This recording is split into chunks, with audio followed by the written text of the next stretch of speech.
राज्य शासनाने घोषित केलेल्या पुण्यश्लोक अहिल्यादेवी होळकर कर्जमाफी योजनेच्या अंतर्गत आज दुसऱ्या टप्प्याचे पैसे आपण रिलीज केले, ज्यामध्ये जवळपास 6,36,000 शेतकऱ्यांना 5,086 कोटी रुपये आज त्यांच्या खात्यामध्ये दिले आहेत। 2 टप्पे मिळून 12,56,000 शेतकऱ्यांना आता कर्जमाफी मिळाली आहे आणि 10,115 कोटी रुपये हे शेतकऱ्यांच्या खात्यामध्ये गेले आहेत। सगळी प्रक्रिया नीट चाललेली आहे आणि मला विश्वास आहे की जे पात्र शेतकरी आहेत यापैकी प्रत्येक शेतकऱ्याचं नीट KYC होऊन त्यांच्या खात्यामध्ये पैसे जातील। ही प्रक्रिया आम्ही पूर्ण करू। ती पूर्ण केल्यानंतर मग ज्यांनी नियमित कर्ज भरलेलं आहे त्या शेतकऱ्यांच्या खात्यामध्येही 50,000 रुपये जे आम्ही घोषित केले आहेत ते त्यांच्या खात्यामध्ये देऊ।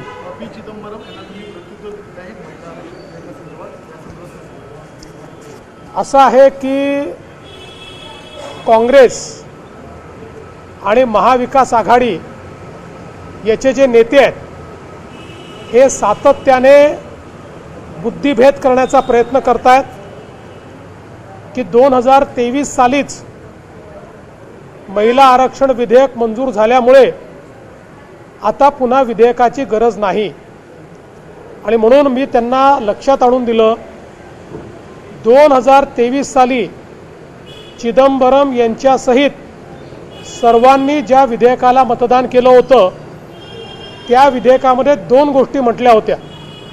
पहिलं होतं डिलिमिटेशन, की डिलिमिटेशन करावं लागेल, आणि दुसरं होतं डिलिमिटेशन करण्याकरता नवीन सेन्ससची आकडेवारी।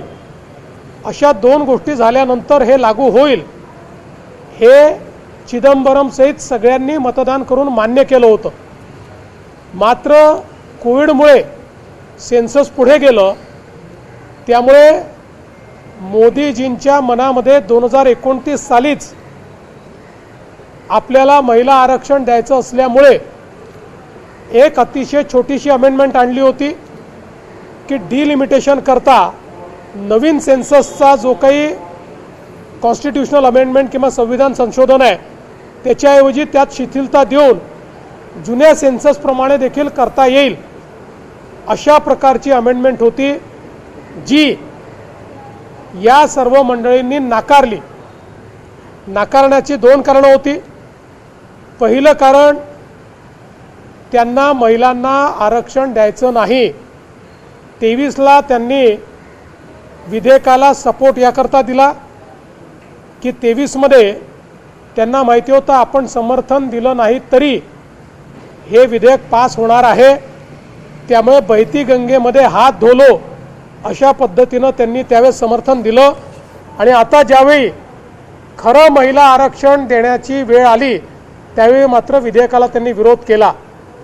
आता हे डिलिमिटेशन सांगतायत, डिलिमिटेशनचा निर्णय हा 2023 सालीच झाला आहे आणि त्याला काँग्रेसनी मतदान करून मान्यता दिली आहे। आज आलेला निर्णय नाही, 2023 साली त्यांनी मान्य केलेला आहे। आता आपल्या राज्यामध्ये काही लोक या संदर्भात बोलतात, त्यावेळेस त्यांनी कुठली नशा केली होती मला माहिती नाही, त्यामुळे मी त्याच्यावर बोलणारही नाही। पण या सगळ्यांनी डिलिमिटेशनला मतदान केलेलं आहे, यांच्यामुळे संविधानामध्ये डिलिमिटेशन आलेलं आहे।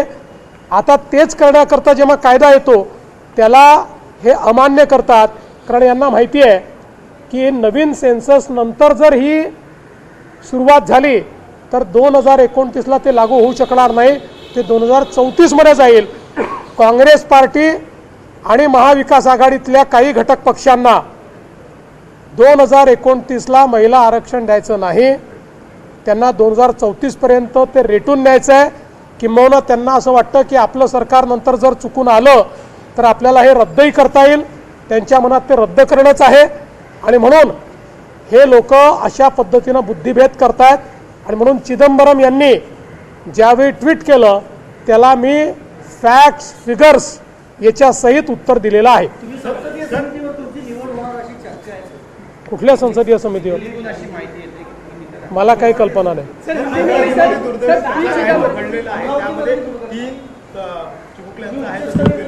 अतिशय दुर्दैवी प्रकार आहे. उच्चस्तरीय चौकशीचे आदेश तर दिलेच आहेत, पण सातत्याने जे NICU असतात त्याच्यामध्ये आपण फायर ऑडिट करत असतो. फायर ऑडिट केल्यानंतरही तिथे अशा पद्धतीनं आग का लागली, फायर ऑडिट केलं होतं की नव्हतं केलं, की कागदावर दाखवलं होतं की चुकीचं केलं होतं, या सगळ्या गोष्टीची चौकशी आता केली जाईल. आणि अशा पद्धतीनं चिमुकल्यांचा जीव घेण्याकरता जे जबाबदार असतील त्यांच्यावर अतिशय कडक कारवाई केली जाईल. पी चिदम्बरम जिस तरीके से ट्वीट करते हैं 2023 में हमने समर्थन दे दिया था, अब कॉग्निटिव फटीग हो चुका है आपको, इस तरीके से वो ट्वीट करते हैं. देखिए, ये जो चिदम्बरम साहब की सिलेक्टिव मेमोरी है, इसका जवाब मैंने दिया है. 2023 में चिदम्बरम साहब ने जिस बिल के ऊपर वोटिंग किया था और समर्थन दिया था, उसमें महिला आरक्षण विधेयक के लिए दो चीज़ें कही गई थी. डीलिमिटेशन उसी में मंजूर हुआ था, और डीलिमिटेशन के लिए सेंसस कौन सा होगा, तो नया सेंसस होगा, ऐसी मान्यता मिली थी. इसलिए डीलिमिटेशन कोई नया नहीं है, उसको उन्होंने मान्यता दी है. अभी जब ये ध्यान में आया कि कोविड के कारण सेंसस को समय लगेगा और सेंसस के लिए रुके, तो 2029 में महिलाओं को आरक्षण नहीं मिल सकता, इसलिए बहुत छोटी सी बात उसमें मार्ग निकालने के लिए मोदी जी की सरकार ने लाई थी कि सेंसस के लिए पुराने सेंसस को भी मान्यता दी जाए, तो हम 2029 में उसको लागू कर सकते हैं. लेकिन इनके मन में महिलाओं को आरक्षण देना नहीं है, इसलिए इन्होंने उसके खिलाफ वोट किया और उसको पराजित किया.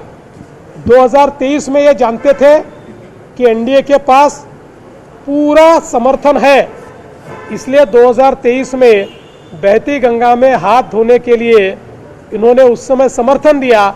और आज जब उसी अमेंडमेंट के तहत महिलाओं को आरक्षण देने का अवसर प्राप्त हुआ, उस समय NDA के पास 3/4 2/3 मेजॉरिटी ने ऐसा ध्यान में आने के बाद महिला विरोधी नीति उन्होंने सामने लाई और उसका विरोध किया.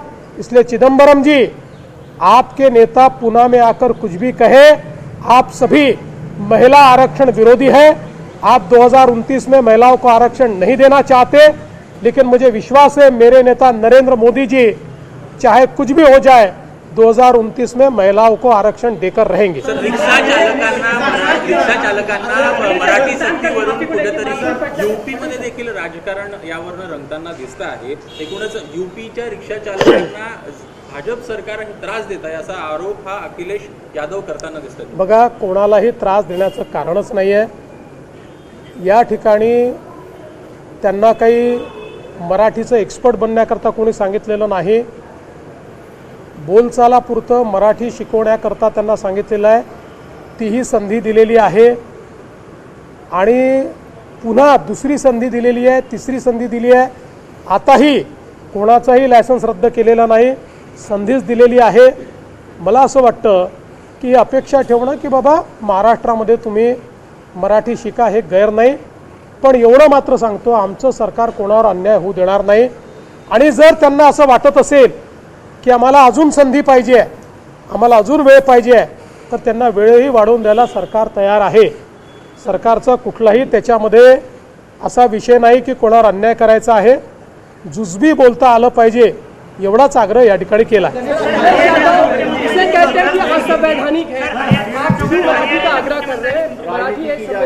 देखिए, पहली बात तो यह है कि यहाँ पर जो हमारे भाई लोग, हिंदी भाषी भाई लोग जो यहाँ पर टैक्सी या ऑटो चलाते हैं, उनको मराठी का एक्सपर्ट बनाने का कोई कारण नहीं है. उनको उनके काम जितनी मराठी आनी चाहिए, काम चलाओ मराठी आनी चाहिए, इस प्रकार का ही आग्रह किया गया है. और उसमें कोई भी इस प्रकार की सख्ती नहीं है. उनको सिखाने का प्रयास चल रहा है.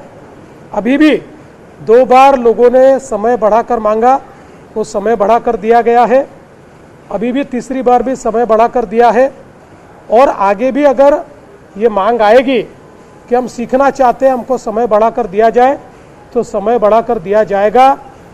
हमारी भारतीय जनता पार्टी की सरकार और हमारी बीजेपी, शिवसेना, राष्ट्रवादी की महायुति सरकार भाषा के आधार पर किसी के साथ अन्याय नहीं होने देगी।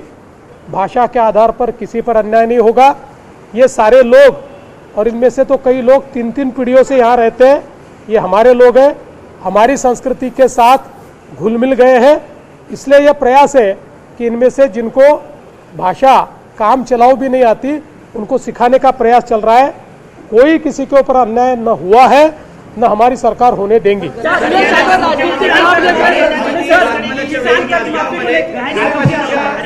काल हरियाणाच्या मुख्यमंत्र्यांशी माझी भेट झाली, त्यावेळी पानिपतला कालाम या ठिकाणी जे आपल्याला पानिपत युद्ध स्मारक करायचं आहे, मराठ्यांच्या शौर्याचा जो एक प्रचंड मोठा ऐतिहासिक अशा प्रकारचा जो क्षण आहे, त्या संदर्भात एक अतिशय चांगलं स्मारक व्हावं ही आपली अपेक्षा होती।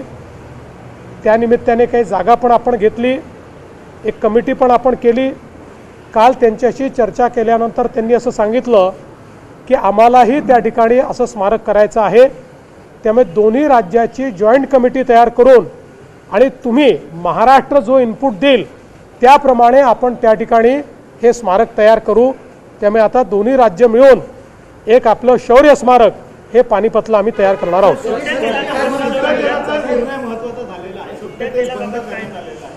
सुट्या तेलाच्या संदर्भात आज मंत्रिमंडळाच्या बैठकीमध्ये काही मंत्र्यांनी हा विषय उपस्थित केला। मंत्र्यांचं मत अगदी स्पष्ट होतं की जी काही FDA माध्यमातून वेगवेगळी कारवाई चालली आहे ती योग्य आहे। कारवाई अशा पद्धतीनं होत राहिली पाहिजे।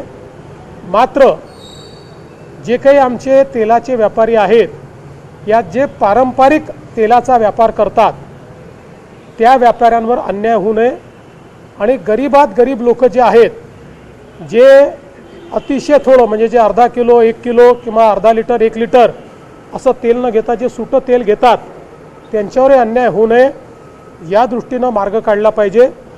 या संदर्भात आम्ही FDAला सांगणार आहोत की एकीकडे क्वालिटी मेंटेन करणंही गरजेचं आहे, दुसरीकडे पारंपरिक व्यवसाय सांभाळणंही गरजेचं आहे आणि म्हणून यातला मधला मार्ग काढून काही SOPs तयार करून कुठल्याही पद्धतीनं तेलामध्ये मिलावट होणार नाही, तेलामध्ये भेसळ होणार नाही या पद्धतीच्या SOPs तयार कराव्यात अशा पद्धतीनं FDAला सांगण्यात येईल।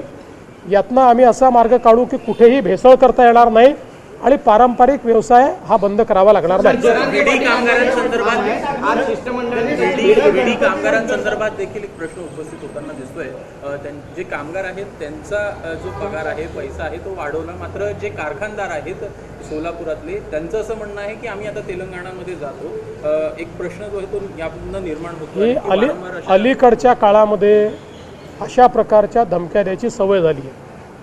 आम्ही या राज्यात जाऊ, आम्ही त्या राज्यात जाऊ आणि त्यात मुख्य लोक कोणीही असं सांगत नाहीत। मुख्य लोक जे आहेत ते सगळे महाराष्ट्रात खुश आहेत। कोणीतरी नेता उठतं आणि मी या राज्यात चाललो, त्या राज्यात चाललो असं सांगतं। महाराष्ट्रापेक्षा उत्तम राज्य नाही। सगळ्यांची आम्ही चर्चा करतो, सगळे मार्ग काढतो, सर्वांना सवलती देतो। त्यामुळे मला असं वाटतं की कोणाच्याही तक्रारी असतील आमच्यापर्यंत आल्या तर आम्ही त्याच्यावर मार्ग काढू।